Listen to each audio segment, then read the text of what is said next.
have spoken to the IEBC chairman, Mr. Erastus Ethekon, in my capacity as a leader in this country and as a responsible citizen on several electoral matters. I have advised him that IEBC has had image and trust issues, and the people of Kenya for a long time know that. I have taken the trouble further and reminded him of the 2007/2008 inactions and actions of the then ECK, Electoral Commission of Kenya, and the resultant chaos and mayhem in the country. Bwana Ethekon knows how controversial his appointment was and to whom he pays his allegiance to. Nevertheless, the country has 55 million Kenyans. Mr. Ethekon has a choice to make: stand with Kenyans, the 55 million of them, or choose to burn this country. He lives around and he knows the people of Kenya. From the outset, Kenyans hold the view that his commission and himself are an appendage of William Ruto. And they are biased and do so to serve his political playbook. He has not spoken to this matter, and he will not, and you all know why. Mr. Ethekon is well aware that when he was named as IEBC chairman, he lived in a rented apartment. Mr. Kimani Ichung'wah, the leader of majority, told a group of public officials that they procured a house for Mr. Ethekon in Karen at 200 million shillings. Mr. Ethekon is yet to respond to this matter. You are aware that on 11th August 2026, tender reference number IBC/OIT/01/2026-2027 for the supply, delivery, installation, testing, commissioning, support and maintenance of the integrated elections management system, hardware, equipment and accessories was advertised and is to close on September 1st, 2026 at 10 a.m.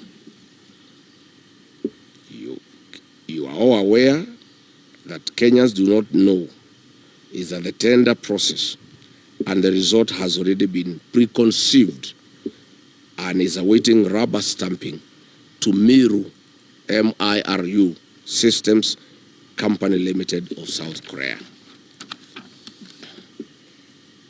Mr. Chairman Ethekon, it is within your knowledge and mischief that what is actually happening is a mundane public relations exercise to manage the other bidders and 55 million Kenyans. Mr. Chairman, you are aware that to facilitate this activity, IEBC commissioners fired the procurement manager in IEBC and installed a puppet to manage this tender. Mr. Chairman and your Vice Chairman, Fahima Arfat Abdallah,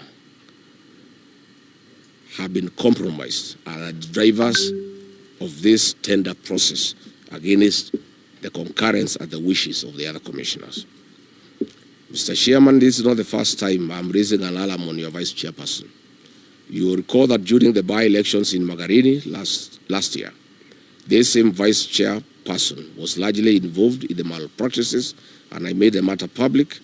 You did nothing about it. This confirms that she was holding your brief and that you are the appointing authority. Mr. Chairman, with your concurrence, the PS for Interior, Remo Domolo, the PS for Immigration and Citizen Affairs, Mr. Belio Kipsang, have held meetings with Miru Systems Company Limited of South Korea.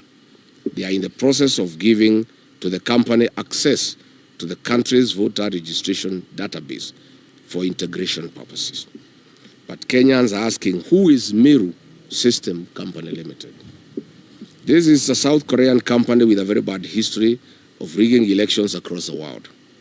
Their global failures are well documented, having faced allegations of faulty technology in Argentina, Philippines, and the DRC, where they deployed their equipment and technology. In 2018, Miru Systems Company Limited supplied BVR kits to the Democratic Republic of Congo. Reports show that they delivered the election equipment 6 months late. Following the controversy, the South Korean government publicly distanced itself from this company. In the Democratic Republic of Congo in 2023, election observers reported that up to 45% of polling stations experienced equipment malfunctions, and this potentially excluded 17 million Congolese from voting. Again in Congo, illegible voters' cards were used and actual voters were removed from the roll of voters. Following Congo's 2018 and 2023 polls, the U.S. Treasury Department placed election commissions, then President and two of his deputies under sanctions for undermining the democratic process of institutions. In 2024, in the Philippines, the mock elections conducted using Meru's technology encountered fatal flaws. Many organizations, especially human rights groups, rejected Meru's explanations, pointing to unresolved security and reliability issues. It is beyond discussions that Kenya would ever even imagine having such a vendor for our 2027 general elections. During the October 2024 parliamentary elections in Iraq's Kurdistan region, election monitors claimed that voting machines in up to 70 to 75% of stations malfunctioned by failing to properly record and transmit results. Iraq's Board of Supreme Audit raised red flags and warned the Election Commission about systems' credibility just days before the vote. Following the election, various political blocs in Iraq claimed the machines were hacked or manipulated, triggering widespread political tension and a mandated manual recount. The Meru plan in Kenya, as directed by William Ruto. Under the instructions of William Ruto, Meru Technologies has been instructed to prepare a new voters register and suppress voters from the following regions perceived to be against this regime.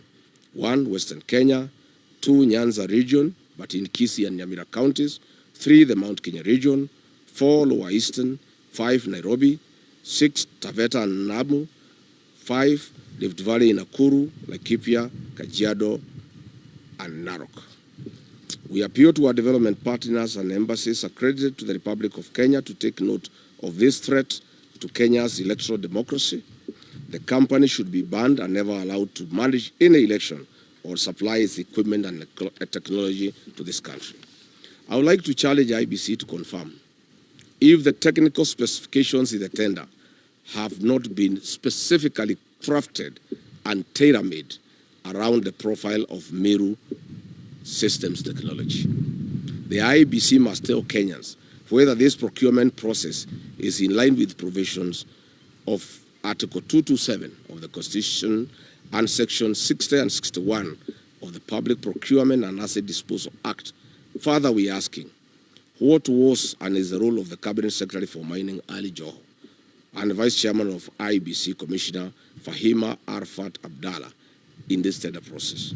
Can IEBC produce documentary evidence showing who drafted the technical specifications for tender number IBC/OIT/01/26/27, including all internal committee meetings, technical working papers, market surveys, approval records, and explain why the specifications mirror the capabilities associated with a single supplier identified in the market, rather than being expressed as performance-based and vendor-neutral requirement. Before publishing the tender, what market analysis did IEBC undertake to establish the multiple qualified manufacturers or system integrators could realistically satisfy every mandatory technical requirement, and how many suppliers were identified as capable of meeting the specifications without requiring exceptions or waivers? How come and why did the IEBC formulate mandatory experience and qualification requirements that absolutely correspond with the operational history of Meru Technologies, instead of adopting proportionate, objective, and outcome-based eligibility criteria as required under the Procurement Act? And what technical justification exists for each restrictive qualification? What a clever coincidence, Mr. Ethicon. How come and why does the tender document contain numerous provisions requiring IEBC to insert, specify, or determine technical standards later, which stimulously imposing rigid mandatory requirements elsewhere, and how can bidders prepare comparable and responsive tenders where essential specifications remain undefined or internally contradictory? Why did the IEBC require a tender security of 30 million shillings while failing to disclose sufficient information regarding the quantities, commercial scope, estimated procurement value, or the budgetary basis necessary to demonstrate compliance with Section 61 of PPADA, and how are bidders expected to assess commercial risk under those circumstances?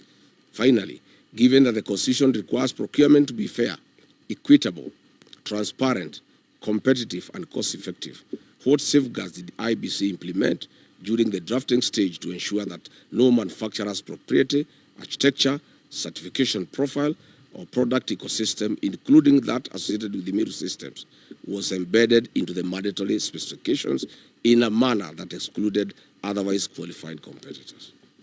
Kenyans should also be made aware that William Ruto's captured parliament has deliberately delayed the passing of the Elections Amendment Bill 2024 that contains provisions that touch on technology. Specifically, the bill proposes that the supplier of KIMS technology must grant IEBC intellectual property rights and ownership over the system. Senate passed the bill, but it has been pending in the National Assembly. We all know why. It is also not lost on Kenyans that recent changes in the ownership of Dilaru Kenya Limited is directly linked to the ongoing electoral fraud that will be deployed in August 2027. Dilaru Kenya Limited is a security printer with the technical capacity to print election materials locally. I am persuaded that William Ruto's recent investment in Dilaru Kenya Limited is part of the rigging game plan that has now been put into play. No wonder, despite all the indications from independent scientific polling and intelligence assessment that show a William Ruto loss, he is confident that he'll whitewash any opposition and extend his kleptocracy for a further 5 years. Vulnerable and defective electoral voting technology threatens electoral transparency and the credibility of an electoral process. Any attempt to change the election management system technology less than 11 months to the 2027 general election is a recipe for failure and chaos. The real mischief of IEBC, as directed by William Ruto, is to interfere with the voter register during the digital migration of data from the smartmatic KIMS to the middle technology kits. This they intend to do the last minute so that there is no room for corrections. This will cause massive vote rigging and voter suppression in some areas. Good people, that is what we needed to say.